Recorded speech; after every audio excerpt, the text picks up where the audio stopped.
Patay ang isang lalaki matapos matamaan ng sumpak nang mauwi sa gulo ang sagutan ng dalawang grupo sa Los Baños, Laguna. Balitang hatid ni EJ Gomez.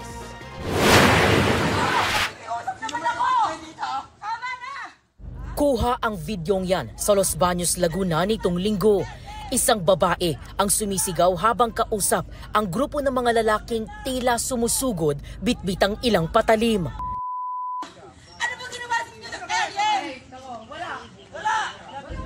Isa pang lalaking nakasando ang biglang sumugod na pilit pinipigilan ng babae sa video hanggang sa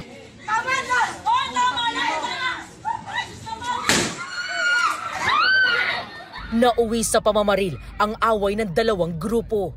Sa inisyal na investigasyon ng pulisya, nagsimula ang gulo ng magsagutan hanggang sa magkainitan ang asawa ng babaeng umaawat sa video at dalawang lalaking nakainom umano na pumunta sa lugar. Nauwi raw ito sa bugbugan hanggang sa tumawag ng resback ang parehong panig.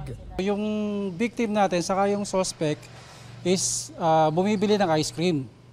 Ngayon, itong si victim natin dumating ng lasing at parang kung baga nakursunadahan itong kabilang party. Si suspect natin yung parang napagtulungan or nakuyog. Pagkatapos ng ma'am, nagkaroon ng resback.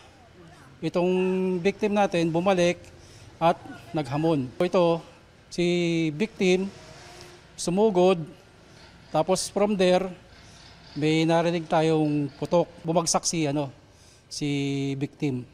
Hindi na raw na-recover ng pulisya ang ginamit na improvised na baril o sumpak. Ilan naman sa mga patalim ang nakumpiska ng pulisya, kabilang ang kitchen knife at karit. Dito mismo sa aking kinatatayuang ito, bumagsak ang 25 anyos na biktima. Ayon sa kanyang mga kaanak, may malay pa siya ng isugod sa ospital. Agad daw siyang inoperahan pero idiniklarang brain dead Lunes ng umaga. Pagsapit ng gabi, doon na raw siya binawian ng buhay. Labis ang hinagpis ng ina ng lalaking binaril na si Jeremy Cesar. May sakit po kasi anak ko. Mabait naman po siya, kaya lang talaga pong nasasangkot sa mga gulo. Meron po siyang 2 anak na naulila. Ayun ma'am, siyempre, lola din pala kayo. Kay Single parent po siya eh. Sumuko na lang po siya para kung maging maayos naman po. Sinubukan namin kunan ng pahayag ang sospek at kanyang kaanak pero walang humarap sa amin. Patuloy ang investigasyon ng Los Baños Police sa insidente. EJ Gomez, nagbabalita para sa GMA Integrated News.